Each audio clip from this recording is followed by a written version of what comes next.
Hallelujah. आप सबको जय मसीह की प्रेज द लॉर्ड। परमेश्वर के नाम का धन्यवाद करते हैं कि आज की सुबह परमेश्वर ने आप सबके साथ बातचीत करने का ये अवसर दिया कि हम आज की सुबह एक बार फिर से परमेश्वर के वचन को सीखें। और जब आप अपने घरों में परमेश्वर की आराधना करते हैं, उसके नाम की उपासना कर रहे हैं, मैं विश्वास करता हूँ कि परमेश्वर इन दिनों में आपके जीवनों से बातचीत कर रहे हैं। इन दिनों में परमेश्वर का आत्मा आप लोगों को लगातार उत्साहित कर रहा है। आप नई नई बातों को सीख रहे हैं। परमेश्वर का आत्मा आपको अपनी उन गहरी और भेद बातों को प्रकट कर रहा है, जिन बातों को समझने के लिए परमेश्वर चाहते कि हर एक विश्वासी जन उसे प्रेम करने वाले जन के पास में आए। हालेलुया। परमेश्वर का धन्यवाद करते हैं। हम आज के वचन में जाएं और आज की सुबह जबकि हम लोग आज की एक नए परमेश्वर के बातों को सीखते हैं, परमेश्वर के स्वभाव को जो कि एक हर एक विश्वासी के जीवन में पाया जाना चाहिए। परमेश्वर का वचन ऐसे सिखाता है प्रियो कि उसका जो आराधना करने वाले लोग हैं, उसकी उपासना करने वाले जो लोग हैं, वो परमेश्वर की आत्मा से भरपूर पाए जाएं। वे जो परमेश्वर को जानते हैं, परमेश्वर को पहचानते हैं, परमेश्वर का आत्मा दायित्व के साथ में जीवन में पाया जाना चाहिए। सो आइए आज की सुबह के लिए मेरे साथ में निकालें। आपके पास में अगर बाइबल है, मेरे साथ में निकालें दूसरा कुरिन्थियों की किताब, उसका 4 अध्याय, उसका 5 और 6 वचन। दूसरा कुरिन्थियों की किताब, उसका 4 अध्याय, उसका 5 और 6 वचन, जो इस प्रकार से कह रहा है, क्योंकि हम अपने नहीं परंतु मसीह यीशु को प्रचार करते हैं कि वह प्रभु है, और अपने विषय में वो कहते हैं कि हम यीशु के कारण हमारे सेवक हैं। इसीलिए कि परमेश्वर ही है जिसने कहा अंधकार में से ज्योति चमके, और वही हमारे हृदयों में चमका कि परमेश्वर की महिमा की पहचान की ज्योति यीशु मसीह के चेहरे से प्रकाशमान हो। आइए इस वचन की हम प्रार्थना करें। परमेश्वर, हम यीशु मसीह के नाम से आपके पास में आते हैं। आज की सुबह इस वचन के लिए हम धन्यवाद करते हैं जो आपने प्रभु दिया है कि हम लोगों के साथ में इसको बांटने में। पिता, हम प्रार्थना करते हैं कि बोलने वाले सब लोगों की जबान को आप छुए, सुनने वालों पर आप अनुग्रह हो। जो इसको सुनते हैं पिता परमेश्वर, इस वचन की आशीष पवित्र आत्मा के प्रकाशन के द्वारा उनके जीवन पर रिवील होने पाए। पवित्र आत्मा उन्हें इस वचन के प्रकाशन के द्वारा पूरी के साथ में आशीष करे, ताकि आपकी महिमा इस वचन के द्वारा उनके जीवन में हो, क्योंकि वो आप प्रभु यीशु के नाम से मांग लेते हैं। आमीन। जो यहाँ पर हम प्रभु यीशु मसीह के स्वभाव के बारे में बात करते हैं, जैसा कि 5 वचन में लिखा हुआ है, क्योंकि हम अपने को नहीं परंतु मसीह यीशु को प्रचार करते हैं कि वह प्रभु है, और अपने विषय में यह कहते हैं कि हम यीशु के कारण तुम्हारे सेवक हैं। एक बात जो मैं आपसे कहना चाहता हूँ, यहाँ पर इस प्रकार लिखा हुआ है कि हम अपने को नहीं परंतु किसको प्रचार करते हैं? मसीह यीशु को प्रचार करते हैं। प्रिय, एक बात जो हमें और आपको अच्छी तरह जान लेना आवश्यक है, वो ये है कि हमारे अंदर जो हम यीशु के फॉलोअर्स हैं, We are the followers of Christ। जब हम यीशु के पीछे चलने वाले लोग हैं, मुझ में और आप में प्रभु यीशु मसीह का स्वभाव पाया जाना चाहिए। हालेलुया। यीशु का स्वभाव जो उसके अंदर था, याद रखें, आज हम लोग जो सीखेंगे, मैं आपको जल्दी से कुछ बातें बताऊंगा जो प्रभु यीशु मसीह के स्वभाव में पाई जाती थी, और वही बातें जो एक विश्वासी व्यक्ति के अंदर पाई जानी चाहिए, वही बातें जो एक विश्वासी व्यक्ति के जीवन में पाई जानी चाहिए। क्योंकि वचन हमें क्या सिखाता है? वचन कहता है प्रियो, क्योंकि हम अपने को ही परंतु किसको प्रचार कर रहे हैं? मसीह को प्रचार कर रहे हैं। क्योंकि हम मसीह यीशु का प्रचार कर रहे हैं और उसके स्वभाव को जब हम बता रहे हैं, तो आप याद रखिए कि जब आप लोगों के मध्य में जाते हैं, जब आप सुसमाचार फैलाने के लिए अन्य जातियों के बीच में जाते हैं, आपके पास में जो नाम है उनको देने के लिए, प्रभु यीशु मसीह का नाम जो आपके पास में उनको देने के लिए, चूंकि आप प्रभु यीशु मसीह के गुणगान कर रहे हैं, चूंकि आप यीशु के स्वभाव के बारे में से बात कर रहे हैं, तो उसका स्वभाव आपके अंदर भी पाया जाना चाहिए। ठीक है, इस बात को आप अच्छी तरह समझ लें। उसका स्वभाव आपके अंदर भी पाया जाना चाहिए। बिना यीशु के स्वभाव को लिए हम जगत में उसका सुसमाचार नहीं फैला सकते। इस बात को आप अच्छी तरह से आज समझ लें, है ना। चलिए हम लोग देखेंगे जल्दी से कौन से वो स्वभाव। आप कहेंगे कि यीशु का स्वभाव आखिर है क्या? सर हमें बताएं, पास्टर साहब हमें बताएं कि यीशु का स्वभाव है क्या। आइए हम उसके स्वभाव के बारे में चर्चा करें। वचन बताता है प्रियो, यीशु के स्वभाव को, उसके स्वभाव के बारे में हम चर्चा करें तो देखिए, एक बहुत लंबा विषय हो सकता है, एक बहुत बड़ी चर्चा हो सकती है इस विषय में। लेकिन आज चूंकि हमारे पास में इतना ऐसा नहीं है कि हम बहुत ज़्यादा लंबे समय तक कानों में लगा करके या इस प्रकार से बैठ करके सुनते रहे। मैं कोशिश करूंगा आपको बहुत कम समय में प्रभु यीशु मसीह के स्वभाव को समझाने के बारे में। पहला प्रभु यीशु मसीह का स्वभाव है, वो है नम्रता का स्वभाव। हालेलुया। नम्रता का स्वभाव, नम्रता का स्वभाव क्या है? नम्रता का स्वभाव है हर एक छोटे से छोटे बातों के लिए, हर एक छोटी से छोटी बातों के लिए क्या हो जाना? नम्र हो जाना। हर एक छोटी से छोटी बातों के लिए अपने मन को क्या करना? तैयार करना। हर एक छोटी से छोटी बातों के हम कहेंगे हमारे अंदर तो साहब बड़ी बड़ी बातें हैं करने के लिए, हम बड़ी बड़ी बातों को समझते हैं, छोटी छोटी बातों को करने के लिए हमारा समय नहीं है। नहीं, प्रियो, प्रभु चाहता है कि आप क्या करें? आप छोटी छोटी बातों में विश्वासियों के ठहरें। आप छोटी छोटी बात को समझना शुरू करें। प्रभु यीशु मसीह ने क्या किया था? प्रभु यीशु मसीह कोई बड़े बड़े राजा महाराजाओं के पास में नहीं गया कभी भी। प्रभु यीशु मसीह कभी भी महलों में और हवेलियों में नहीं गया सुसमाचार रखने के लिए। हर एक उस छोटी जगह पर प्रभु यीशु मसीह गया जहां पर जरूरतमंद लोग रहते थे। फिर आज आपके और मेरी जरूरत है हम यीशु के स्वभाव को अपना लें। पहला स्वभाव उसका क्या है? नम्रता। दूसरा क्या है उसका? दूसरा जो स्वभाव है प्रभु यीशु मसीह का वो है बुद्धिमानी। बुद्धिमानी का आत्मा। हालेलुया। बुद्धिमानी का आत्मा। क्यों? आपको और मुझे बुद्धिमान होना है। संसार के ज्ञान की बात नहीं कर रहा हूं मैं, याद रखें, मैं संसार के ज्ञान की बात नहीं कर रहा हूं। आपके और मेरे पास में परमेश्वर का वचन है प्रियो। आपके और मेरे पास में पवित्र शास्त्र है। आइए हम क्या करें? पवित्र शास्त्र का मनन करना शुरू करें। आइए हम क्या करें? हम प्रार्थना करना शुरू करें। हम क्या करें? हम पवित्र आत्मा से ज्ञान मांगे। भजन संहिता और नीति वचनों का जब हम मन करते हैं प्रियो, वहां पर लिखा हुआ है भजन संहिता में और नीति वचन इस प्रकार से लिखा हुआ है कि बुद्धि को तू क्या बना ले? अपने गले का हार बना ले। राजा सुलेमान अपने लेख में कहता है नीति वचन में कि बुद्धि को तू अपने गले का हार बना ले। तो दूसरा जो स्वभाव प्रभु यीशु मसीह का है वो क्या है? बुद्धिमान का स्वभाव। प्रियो, एक विश्वासी होने के नाते मुझे और आपको चाहिए कि हम बुद्धिमान हो जाएं, हम नम्र हो जाएं, प्रभु यीशु मसीह का स्वभाव हमारे अंदर में हम ले आए। तीसरा जो स्वभाव है प्रियो वो है आज्ञाकारिता का स्वभाव। आज्ञाकारिता क्या है? आज्ञाकारिता यह है कि प्रभु के वचनों पर चलना। आप कहेंगे पास्टर साहब ये तो हम कर रहे हैं। जी हाँ, बिल्कुल करते हैं, ये बिल्कुल सही बात है।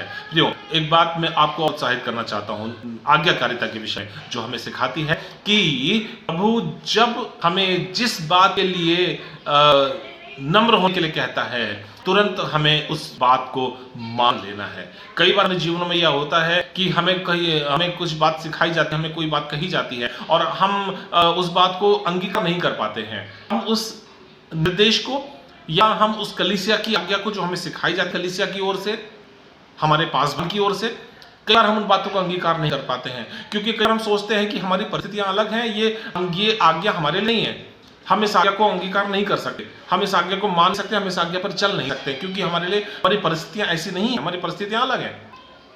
प्रिय, परिस्थितियां कैसी भी हो, याद रखें प्रभु यीशु मसीह जब क्रूस पर चढ़ने वाला था उसको पता था कि ये मेरे साथ होने वाला है। गतसमनी के बाग में रात के समय जब वो प्रार्थना कर रहा था उसको पता था कि अब से कुछ देर बाद शिष्य सैनिक आएंगे और मुझे पकड़ करके ले जाएंगे। फिर वो घबराया जरूर, चूंकि इंसान था, वो मनुष्य था, 100% मनुष्य था और लाजमी है घबराहट होना, और जो उसके अंदर में थी प्रियो, उसके बावजूद भी वो उस परिस्थिति से भागा नहीं। उसके बावजूद भी वो परमेश्वर की आज्ञा को पूरा करने के प्रति विश्वास योग्य खरा उतरा। आपके और मेरे जीवन में कई बार ऐसा होता है कि जब हमें अवसर मिलता है कि परमेश्वर की आज्ञा को माने, हमें अवसर मिलता है कि हम परमेश्वर की आज्ञा जो हमें दी जाती है उसका अनुसरण करें, हम उसका पालन करें।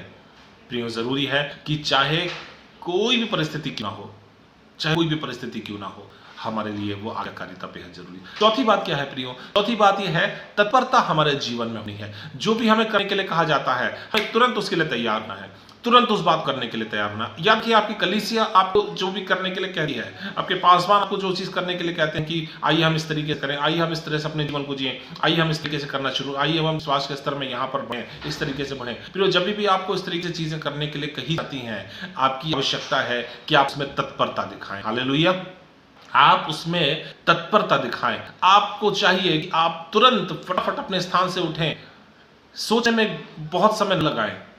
कई बार हमें सोचते हैं कि बहुत लंबा समय हम सोच विचार करेंगे, हम टाइम लेंगे, हम समय लेंगे और समय लेकर के हम इस बात में निर्णय लेंगे, हम फैसला लेंगे कि हमें क्या करना है। प्रियो, इतना समय हमारे पास में नहीं है। याद रखिए, अगर पवित्र आत्मा आपके पास में है, आपको बहुत समय की जरूरत नहीं है, क्योंकि पवित्र आत्मा आपको सिखाएगा, पवित्र आत्मा आपको फैसला लेने में आपकी मदद करेगा प्रियो।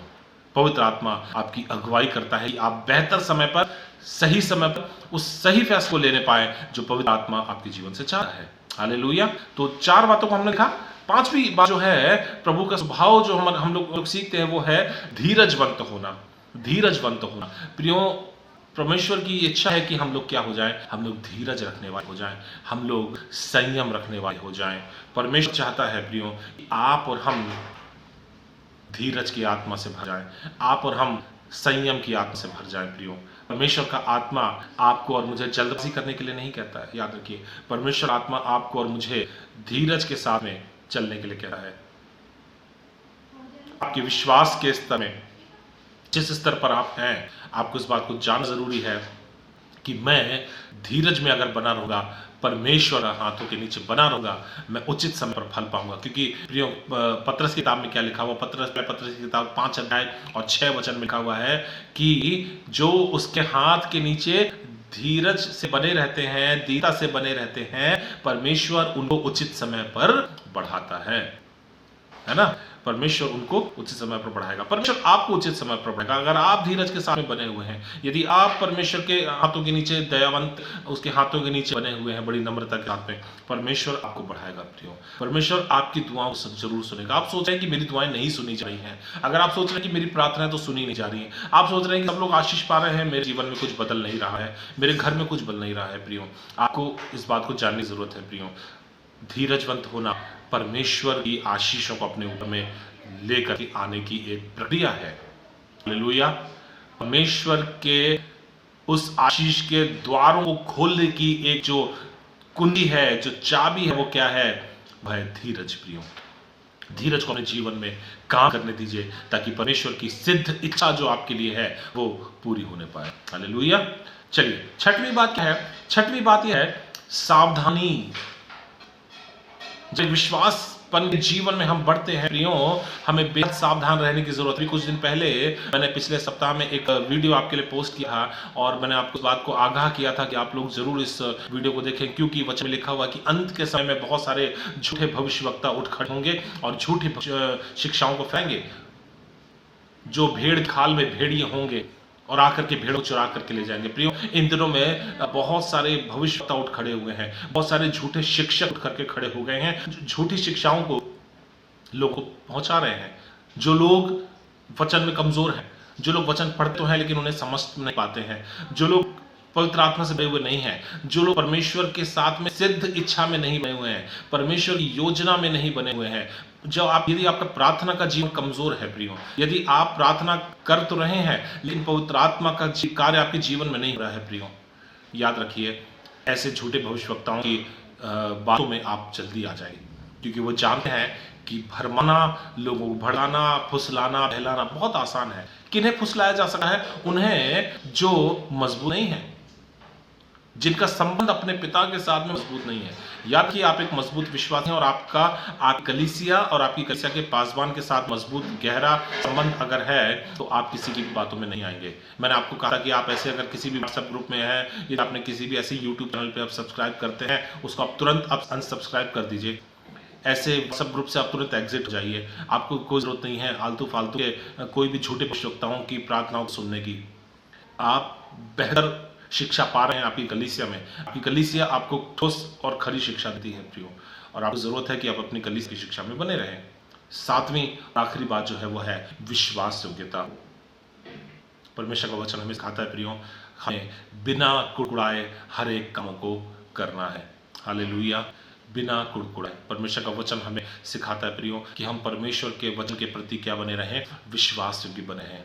विश्वास योग्यता यदि आपके और मेरे जीवन में है प्रियो, मैं परमेश्वर के फलों को जो मेरे लिए और आपके लिए रखे हैं जरूर पाऊंगा। तो 7 बातें क्या हैं जल्दी से हम लोग देखेंगे। पहली बात क्या है? नम्रता। दूसरी बात क्या है? बुद्धिमानी। तीसरी बात क्या है? आज्ञाकारिता। चौथी बात है तत्परता दिखाना। 5 बात है धीरजवंत बने रहना। छठवीं बात सावधानी और सातवीं बात है विश्वासयोग्यता। आइए इन 7 बातों के प्रति हम लोग प्रार्थना में अपने समय को बिताएं परमेश्वर के साथ में, और परमेश्वर से प्रार्थना करें कि प्रभु इन 7 बातों में, प्रभु जो आपके स्वभाव में है, इन 7 बातों में तू हमें मजबूत कर, ताकि पिता परमेश्वर हम तेरे साथ बने रहें, तेरे साथ चलते रहें, तेरे साथ बढ़ते रहें, ताकि तेरी महिमा हमारे जीवन में होती रहे। परमेश्वर आप सबको आशीष दे। इस समय मैं आपके लिए प्रार्थना करना चाहता हूँ। आइए अपने सरों को झुकाएं, और अब यदि आप घुटनों पे बैठना चाहते हैं, आप घुटनों पे बैठ सकते हैं, अपने हाथों को जोड़ें, अपनी आंखों को बंद करें, और आइए हम एक साथ प्रार्थना करें। पिता परमेश्वर, हम यीशु मसीह के नाम में आप पास में आते हैं। प्रभु हम आपका धन्यवाद करते हैं आज के दिन के लिए। प्रभु जब हमने आज इस वचन को सुना, जो प्रभु हमें आपके स्वभाव के बारे में बताता है, जो हमें दीनता के बारे में सिखाता है, जो हमें बुद्धिमान के विषय में सिखाता है, जो प्रभु हमें तत्परता के विषय में आगाह करता है, जो हमें सावधान रहने के विषय में प्रभु अगुवाई करता है, जो हमें विश्वास योग्य रहने के बारे में प्रभु आगाह करता है। प्रभु वो सब बातें जो हमें आपके स्वभाव के बारे में बताई जाती हैं, पिता परमेश्वर हम विश्वास करते हैं कि ये 7 बातें हमारे जीवन में पाई जाए। प्रभु यदि ये बात हमारे जीवन में नहीं पाई जाती हैं, तो प्रभु मैं आपके नाम से प्रार्थना करता हूँ कि पिता सुनने वाले हर एक जन जो इसको देख रहे हैं, समय में इस वीडियो को देख रहे हैं, इस प्रार्थना को सुन रहे हैं, प्रभु उनके जीवन में ये आशीष बहुतायत के साथ में आना शुरू हो जाए। ये प्रार्थना है प्रभु यीशु के नाम से मेरी उन लोगों के पिता। प्रभु हर एक विश्वासियों के जीवन में वो सामर्थ्य के कार्य करना शुरू कर पिता परमेश्वर प्रभु, ताकि तेरा स्वभाव उनके अंदर में आ जाए, ताकि तेरा प्रभु जी आशीष हाथ उनके जीवन में आ जाए पिता, और बहुतायत के साथ में वो फलें और फूलें, और तेरी आशीष बहुतायत के साथ उनके जीवन में प्रभु ने पाए पिता। हम तेरे हाथों में सौंपते पवित्र आत्मा तू अगुवाई और सहायता कर प्रभु जी, तेरी महिमा उनके जीवनों से होने पाएगा। हम तेरे हाथों में सौंपते पवित्र आत्मा तू अगुवाई कर प्रभु, इनमें से हर एक के संग और साथ तू रहे। पवित्र आत्मा ये प्रकाशन दे, पवित्र आत्मा इन्हें गाइड करे, पवित्र आत्मा इन्हें उत्साहित करे, इन्हें चलाए, इन्हें बताए इनके लिए क्या सही और क्या गलत है। प्रभु संसार के स्वभाव को ना अपनाए, परंतु प्रभु यीशु मसीह के स्वभाव को अपनाए, ताकि मसीह का स्वभाव इनके जीवन में बहुतायत के साथ पूरा होने पाए, ताकि जिस परमेश्वर की सेवा करते हैं, जिस मसीहा की सेवा करते हैं, जिस मसीहा का नाम लोग तक पहुंचाते हैं, बताते हैं, प्रभु उसी मसीहा का स्वभाव इनके जीवन में पाया जाए पिता परमेश्वर, ताकि लोग इन बातों पर विश्वास करें पिता, ताकि तेरे प्रेम से अलग ना रहें, परंतु तेरे प्रेम पर भरोसा रखें, तेरे प्रेम पर विश्वास करें, तेरी महिमा को पाएं, और तुझ पर भरोसा करके तेरे पीछे चले पिता खुदावन, और तेरा नाम जलाल पाए, तेरे नाम की महिमा बहुतायत के साथ में इस संसार में, इस विश्व भर में होने पाए पिता। धन्यवाद करते प्रभु, तूने इस प्रार्थना को सुना है, तो हमें से हर एक की सहायता, सुनने वाले हरों पर तो आशीष का, जो समय देख रहे हैं, जो समय सुन रहे हैं, तो उनसे बातचीत कर प्रभु। धन्यवाद के साथ ये दुआ प्रभु यीशु के नाम से हम मांग लेते हैं, आमीन। आप सबको जय मसीह की। परमेश्वर आपको आशीष दे, वचन में बने रहें, प्रार्थना में बने रहें, संगति में बने रहें, अपने परिवार में लगातार संगति करते हैं। परमेश्वर आपको बहुतायत के साथ आशीष करे। God bless you.